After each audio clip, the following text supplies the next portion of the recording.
একটা মাহফিলে দুইটা বক্তা গেছে ওয়াজ করতে করতে দুই বক্তা মিলে হাজার হাজার শ্রোতাদের সামনে মঞ্চেই মারামারি শুরু করছে। জোরে কোন সুবহানাল্লাহ। কি এ জোরে বলেন নাউজুবিল্লাহ। হাজার হাজার শ্রোতার সামনে বসে আছে আর দুইটা বক্তা মারামারি শুরু করছে মাহফিলের মঞ্চে। একজনের নাম শামীম রেজা আর একজনের নাম হলো রেজবি। এই রেজবি নামক বক্তা হলেন সিনিয়র মুরব্বী বক্তা, আর শামীম একটু ছোট। এমন একটা চর লাগাইছে রেজবি সাহেব, মনে হচ্ছে কান ছড়ার থেকে দুইটা দাঁত উঠে গেছে, মানে ঠাস করে উঠছে এক চরে। ওই চর খাওয়ার পরে জনগণের মধ্যে উত্তেজিত সবাই এসে দুই বক্তাকে অ্যাটাক করে ফেলেছে। আমি প্রকাশ্যে একটা কথা বলি, মুরব্বী যারা ছোটদেরকে শাসন করতে পারে, তবে জনগণের সামনে ডাইরেক্ট অপমান করে চর মারা এটা শরীয়ত সমর্থন করতে পারে না। সুতরাং এই রেজভি সাহেব চর মেরে নিঃসন্দেহে তিনি অপরাধ করেছে, এটা ঠিক করেননি।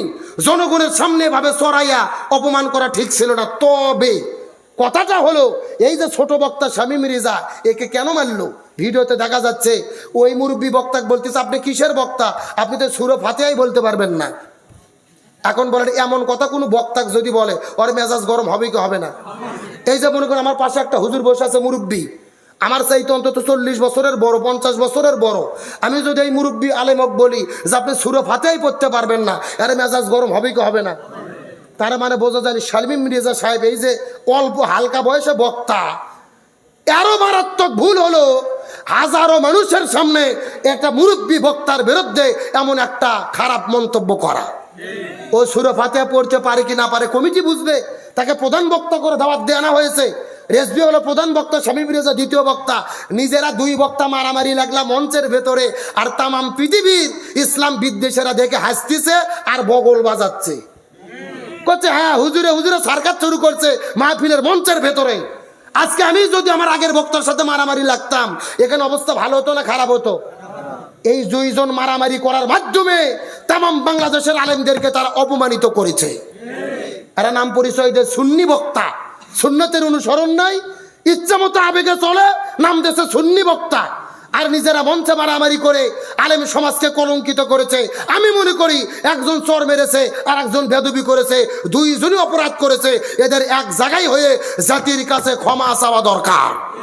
কারণ দুই চারটা জাহেল বক্তার কারণে, দুই চারটা মূর্খ বক্তার কারণে বাংলাদেশের সমস্ত বক্তারা অপমানিত হতে পারে না। আল্লাহ তাআলাদের হেদায়েত দান করুক, আমিন বলেন।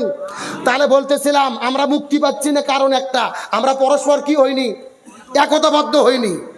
এই বাংলাদেশে বহু রাজনৈতিক দল আছে, উমুক দলক ভোট দেওয়া হারাম, উমুক দলক ভোট দেওয়া হারাম, কোনো হুজুর ফতুয়া দেয়নি, কিন্তু হুজুর ভোটের আগে ফতুয়া দিল ওই ইসলামী দলকে ভোট দেওয়া হারাম। কথা কয় না বাঙালি রে? আচ্ছা ধানের শীষত ভোট দেওয়া হারাম, এই বাংলাদেশে 54 বছরে কেউ ফতুয়া দিয়েছে? নৌকোতে ভোট দেওয়া হারাম, কোন হুজুর এইবার ফতুয়া দিয়েছে? অথচ হুজুর হয়ে ফতুয়া দিচ্ছে ডারি পাল্লা ভোট দেওয়া হারাম।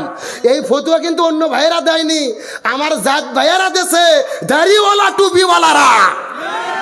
আর এই জন্য মুসলমানদের অধঃপতন। আমরা নিজেরা ঐক্যবদ্ধ হতে পারিনি। এক হুজুর আর এক হুজুরের বিরুদ্ধে ফতুয়া, এক দাড়ি টুপিওয়ালা আর এক দাড়ি টুপিওয়ালার বিরুদ্ধে ফতুয়া। আমরা নিজেরা ফতুয়াবাজি করে ইসলামের 12টা বাজাইছি। আজকে এক ইরানি মানের শক্তিতে বলিয়ান হয়ে ইসরায়েলের ঘুম হারাম করে দিয়েছে, আমেরিকার ঘুম হারাম করে দিয়েছে। তামাম পৃথিবীর 57টা মুসলমান দেশ মুখের মধ্যে কুলুপ দিয়ে বসে আছে। এক ইরান হয়ে ডোনাল্ড ট্রাম্পের ঘুম হারাম করেছে। ইরানের পাশে যদি তামাম পৃথিবীর মুসলমান দেশগুলো একতাবদ্ধ হয়ে দাঁড়াতো, ওই ইসরায়েল আর ইরানের বাচ্চারা মুসলমানদের দিকে চোখ তুলে কথা বলতে পারত না। কিন্তু আজকে তামাম পৃথিবীতে মুসলমানরা মার খাচ্ছে খালি নিজেরা গুতি করার কারণে। কিন্তু আল্লাহর কোরআন বলেছেন ওয়াতাসিমু বিহাবলিল্লাহি জামিআন ওয়ালা তাফাররাকু, তোমরা একতাবদ্ধ হও দিন বিজয়ের জন্য, বিচ্ছেদ হইও না। কার কথা? সুতরাং আমি আপনাদের অনুরোধ করে বলতে চাই, এই সাতক্ষীরার তৌহিদি জনতা, এতদিন আমরা যা করেছি ভুল করেছি, কে কি করলো করার দরকার নাই। তামাম পৃথিবীর মুসলমান একতাবদ্ধ হয়ে এই জমিনের ভেতরে কোরআন বিজয়ের পক্ষে কাজ করার শপথ নিতে কারা কারা রাজি আছেন? দুটো হাত আল্লাহকে তুলে দেখায়া দেন। আল্লাহর ভয় কলিজার মধ্যে থাকলে আল্লাহ তাদেরকে কেমনে রক্ষা করে। একটা বুখারী শরীফের মধ্য থেকে আপনাদের হাদিস শোনাইতে চাই। রসুলে আরবি সাল্লাল্লাহু আলাইহি সাল্লাম বর্ণনা করে বলেন, ওই বনি ইসরাইল জামানার ভেতরে তিনজন যুবক ছিল। এই তিনটা যুবক বাড়ি থেকে বের হওয়ার পরে আস্তে করে যখন রাস্তা দিয়ে হেঁটে যাওয়া শুরু করলেন, তিনি লক্ষ্য করে দেখলেন উত্তর আকাশে বিশাল বড় একটা কালো মেঘ তৈরি হয়ে এত জোরে ঘূর্ণিঝড় শুরু হলো। এই তিনটা যুবক বিপদে পড়ার পরে রক্ষা পাওয়ার জন্য ওই পাহাড়ের দিকে যখন দৌড়ানো শুরু করে দিলেন, ওই পাহাড়ের কাছে দৌড়ে যে লক্ষ্য করে দেখে ওই পাহাড়ের পাশে একটা সুন্দর গুহা দেখা যায়। এই তিনটা যুবক গুহার মধ্যে ঢুকে পড়লেন নিজেদের রক্ষা করার জন্য, হেফাজত করার জন্য। কিন্তু তিনটা যুবক যখন গুহার মধ্যে প্রবেশ করেছে, বিশাল ঝড়ের কারণে একটা বিশাল বড় পাথর এসে ওই গুহার মুখটা বন্ধ হয়ে গেলেন। তিনজন যুবক বড় বিপদের মধ্যে বললেন, এই গুহার মধ্য থেকে আমরা কিভাবে রক্ষা পাবো? বিশাল একটা পাথর গুহার মুখ বন্ধ করেছে। তিনজন যুবক মিলে বারবার চেষ্টা করলেন ওই পাথরটা সরানোর জন্য, কিন্তু যখন পাথর সরাইতে পারে না, তিনজন যুবক বিপদের মধ্যে পড়ে গেল। তারা বুদ্ধি করে দোয়া করা শুরু করলেন, এ যুবক বন্ধুরা সবাই মিলেমিশে সিদ্ধান্ত নাও, আমরা যেই বিপদের মধ্যে পড়েছি আল্লাহ ছাড়া আমাদেরকে কেউ রক্ষা করতে পারবে। তিনজন যুবক মিলে সিদ্ধান্ত গ্রহণ করলেন, আমরা আল্লাহর কাছে দোয়া করব, কিন্তু এমনিতেই দোয়া করলে হবে না। আমরা আমাদের জীবনের মধ্যে এমন কোন ভালো কাজটা আল্লাহর জন্য করেছিলাম, ওই তিনটা কাজের কথা স্মরণ করে ওসিলা দিয়ে আল্লাহর কাছে আমরা দোয়া করব, আল্লাহ যেন আমাদের বিপদের মধ্য থেকে রক্ষা করে। প্রথম নম্বর যুবক কান্না করে করে আল্লাহর কাছে দু হাত তুলে বলেন, আল্লাহ আমি সারা জীবনের ভেতরে তেমন কোনো ভালো কাজ দুনিয়ার মধ্যে করতে পারি নাই, কিন্তু আমার বাড়ির ভেতরে একটা কিষান কাজ করতেছিল। কয়েক মাস কাজ করার পরে এই শ্রমিককে যখন আমার টাকা দেওয়ার জন্য সময় হয়ে গেল, হঠাৎ করে একদিন লক্ষ্য করে দেখি এই শ্রমিকটা আমার বাড়ির মধ্য থেকে হঠাৎ করে কোথাও যেন উধাও হয়ে চলে গেছে। আমি বারবার তাকে চেষ্টা করলাম কিন্তু খুঁজে পাইলাম না। তিনি যেই টাকাগুলো পাইতো ওই টাকাগুলো সংগ্রহ করে আমি কিছু দুম্বা কিনলাম, ছাগল কিনলাম, ভেড়া কিনলাম। ওই ভেড়া আর ছাগলগুলো লালন পালন করা শুরু করে দিলাম। কয়েক মাস পার হয়ে গেল, ছাগল গর্ভবতী হয়ে বাচ্চা হলো, তারা বড় হয়ে আবার বাচ্চা দিল। এইরকম ভাবে কয়েক বছর পরে ওই ছাগল আর ভেড়াগুলো বিশাল একটা পালে যখন পরিণত হলো, আমি লক্ষ্য করে দেখি কয়েক বছর পরে এই শ্রমিকটা বাড়িতে ফেরার পরে আমাকে ডাকতে বলে, মালিক আমি কয়েক বছর আগে আপনার বাড়ির ভেতরে কিছু কাজ করেছিলাম, আপনার কাছে কিছু পারিশ্রমিক পাই, আপনি যদি টাকাগুলো দিয়ে দিতেন আমি বিপদ থেকে রক্ষা পাইতাম। তখন আমি ডাকতে বললাম, এ শ্রমিক, এ কিষান ভাই তুমি ভালোভাবে জেনে নাও, তোমার টাকা দিয়ে মেষ কিনেছিলাম, ভেড়া কিনেছিলাম, ছাগল কিনেছিলাম, এই কয়েক বছরের ভেতরে বিশাল একটা ছাগলের পাল হয়ে গেছে। এই পুরো ছাগল আর বেশের আর দুম্বার পালটা আমি তোমাকে দান করে দিলাম। পুরো ছাগলের পাল কি করলেন?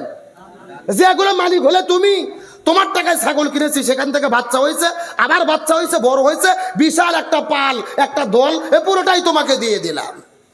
এই কথা বলার পরে লোকটা ডাকতে বলেন, আল্লাহ শুধুমাত্র তোমার সন্তুষ্টির জন্য ওই শ্রমিকের অধিকার কায়েম করেছিলাম, এই কাজটা যদি তুমি আল্লাহ তোমার কাছে ভালো লেগে থাকে, এই কঠিন বিপদের ভেতরে আপনি আমাদেরকে রক্ষা করেন। হাদিসের মধ্যে এসেছে, আমার নবীজি বলেন এই যুবকটা দোয়া করতে দেরি হয়েছে, কিন্তু গুহার মুখের মধ্য থেকে ওই পাথরটা এক বিঘি পরিমাণ সরে যেতে দেরি হয় না। লিল্লাহে তাকবীর।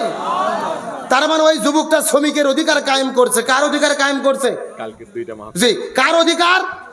কিন্তু আপনাদের এলাকায় দেখবেন এমনও গারস্থ আছে 10 বিঘা জমি ধান লাগাই নেছে কিষানের দ্বারা, ওই তো ওই গরিব লোক আর হিসাব জানে না, জমি কাজ করে নিয়েছে 10 বিঘে, টাকা দিয়েছে 8 বিঘে। এরকম আল্লাহর ওলি আছে না নাই?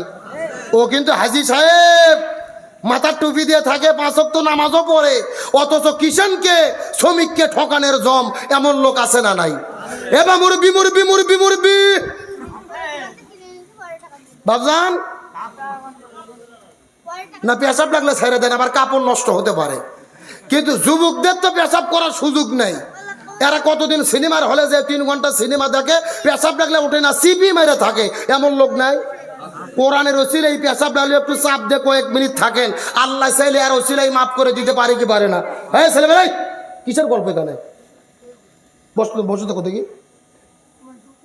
তাহলে প্রথম নম্বর তারা দোয়া করলেন, আল্লাহ আমি শ্রমিকের অধিকার কায়েম করেছি, এই বিপদ থেকে রক্ষা করেন।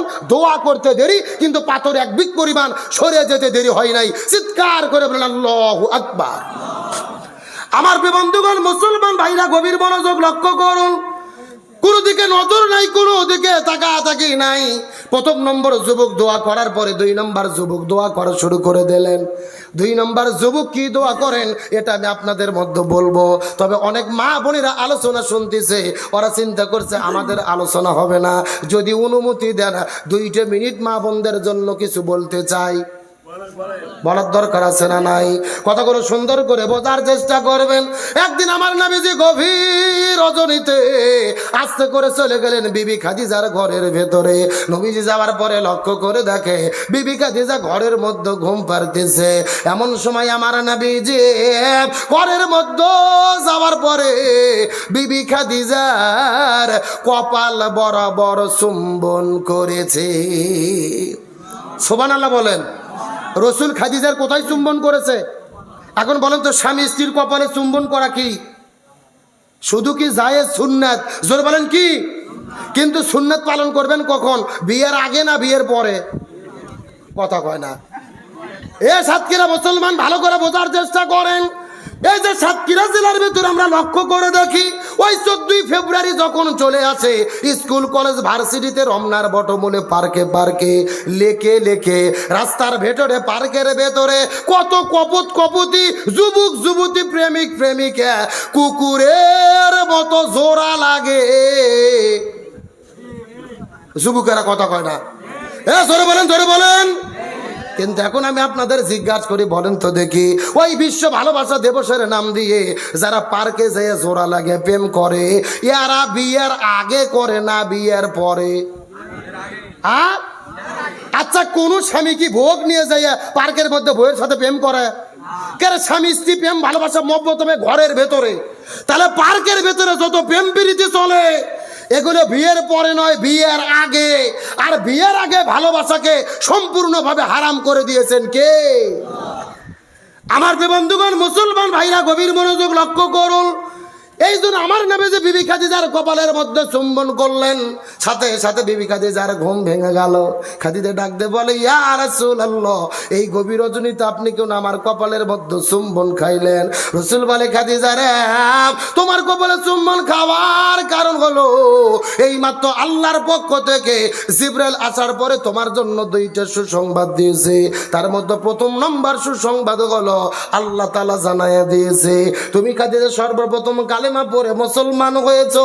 তোমার যত সম্পদ ছিল ইসলাম আর মুসলমানদের জন্য ব্যয় করে দিয়েছো। আল্লাহ তাআলা তোমার উপরে এত বেশি রাজি খুশি হয়েছে, স্বয়ং আরশের আল্লাহ আসমান থেকে তুমি খাদিজা তোমাকে সালাম জানাইয়া দিছে। এই পৃথিবীতে একজন মহিলাকে আল্লাহ সরাসরি সালাম দিয়েছে। জোরে বলেন তো দেখি, তার নাম কি? বিবি খাদিজা। এই কথা শোনার পরে হাউমাউ করে করে কান্না করা শুরু করলেন।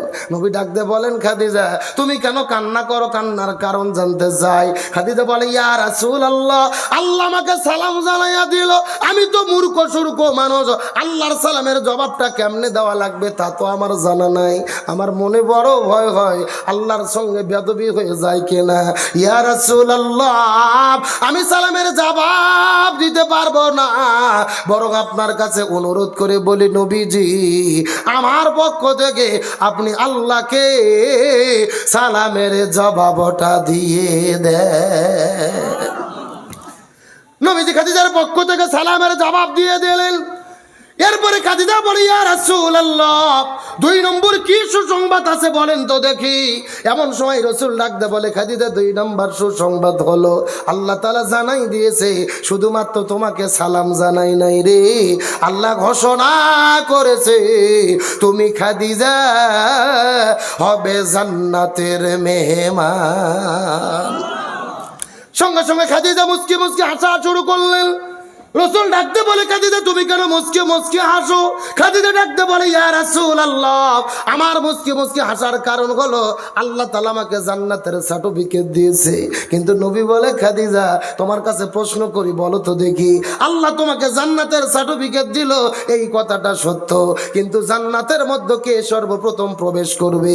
তুমি বলো তো দেখি, তোমার কি জানা আছে জান্নাতের মধ্যে কে সর্বপ্রথম প্রবেশ করবে? খাদিজা বলে, ইয়া রাসূলুল্লাহ, আল্লাহ যেহেতু আমাকে সর্বপ্রথম সালাম জানাইয়া দিল, আমাকে জান্নাতের সার্টিফিকেট দিয়ে দিল, আমার মনে বলে আমি সর্বপ্রথম জান্নাতের মধ্যে যাব, আমি সর্বপ্রথম জান্নাতের মধ্যে যাব, জান্নাতি নারীদের সর্দারনি হব। রাসূল ডাকতে বলে, খাদিজার নারে না, তুমি বড় ভুল ভেবেছো, তুমি জান্নাতের মধ্যে যাবা এই কথাটা সত্য, কিন্তু তুমি জান্নাতি নারীদের ভেতরে সর্দারনি হতে পারবা না। তার কারণ যিনি জান্নাতি নারীদের সর্দারনি হবে তার পরিচয় হলো তোমার পেটের মধ্য থেকে জন্মগ্রহণ করেছে যার নাম হলেন খাতুনে জান্নাত ফাতেমা। লিল্লাহি তাকবীর। নাম হলো ফাতেমা। জোরে বলেন, নাম কি? আরো জোরে। এই কথা শোনার পরে খাদিজার মনটা খারাপ হয়ে গেল। নবী, এটা আপনি কেমন কথা বললেন? আমি সর্বপ্রথম কালেমা পড়ে মুসলমান হলাম, অথচ আমি হব শুধু জান্নাতি, আর আমার পেটের মেয়ে এ হবে জান্নাতি নারীদের সর্দারনি। এর পেছনে কারণটা কি জানতে চাই, এর পেছনে কারণটা কি জানতে চাই। রাসূল ডাকতে বলে, খাদিজা রে, ফাতেমা জান্নাতি নারীদের সর্দারনি হবে এমনিতেই হবে না, এর পেছনে কারণ হলো দুইটা। জোরে বলেন, কয়টা? সাউন্ড নাই। আচ্ছা, আপনাদের কি কষ্ট হচ্ছে প্রিয় ভাইরা? আলোচনা কি শেষ করে দেব? চলবে? তাহলে এই যে আমি বসে আছি মাঝখান দিয়ে সোজা, ডান দিকে এক ভাগ, বাম দিকে আর এক ভাগ, আপনারা মুখ বন্ধ করে থাকেন, আপনারা বলেন তো দেখি, ফাতেমা জান্নাতি নারীদের সর্দারনি হবে এর পেছনে কারণ হলো কয়টা? আরো জোরে। আপনারা মুখ বন্ধ করেন, আপনারা বলেন তো দেখি, ফাতেমা জান্নাতি নারীদের সর্দারনি হবে এর পেছনে কারণ হলো কয়টা? ওরে বাবা, কে রে ভাগ করে দিয়ে না সাউন্ড বাজতিছে, তার মানে আলসেমি করতেছে না। এ সাতক্ষীরা মুসলমান, গভীর মনোযোগ বোঝার চেষ্টা করবেন। ডানে যারা আছেন কথা বলবেন, বামে যারা আছেন কথা বলবেন, মঞ্চের মধ্যে যারা বসে আছেন তারাও কথা বলবেন। সবাই মিলে চিৎকার করে বলেন তো দেখি, ফাতেমা জান্নাতি নারীদের সর্দারনি হবে এর পেছনে কারণ হলো কয়টা? আরো জোরে। জোর হলো না, জোরসে বলো। কোন দুইটা কারণে ফাতেমা জান্নাতি নারীদের সর্দারনি হবে জানার দরকার আছে না নাই? আমাদের দরকার না থাকলেও মহিলাদের দরকার। হ্যাঁ, আমি এটা মা বোনদের জন্য বলবো, ইনশাল্লাহ বলেন। তবে আলোচনা শুরু করেছি, মুত্তাকিদেরকে কে হেফাজত করে? কয়জন যুবক বন্দী ছিল? আরো জোরে বলেন। 3 জন যুবকই মুক্তি পাচ্ছে, তার কারণ 3 জনে মিলে তারা একতাবদ্ধ হয়েছে, দল হয়েছে। সুবহানাল্লাহ বলেন। তার মানে বোঝা গেল বিপদ থেকে রক্ষা পাওয়ার অন্যতম মাধ্যম হলো আমাদের একতাবদ্ধ হতে হবে। আজকে তামাম বাংলাদেশে মুসলমানেরা কেন মার খায়, হুজুরেরা কেন মার খায়, আলেমেরা কেন মার খায়? এর পিছনে একটা মাত্র কারণ, আমরা হুজুরেরা একতাবদ্ধ হতে পারি নাই।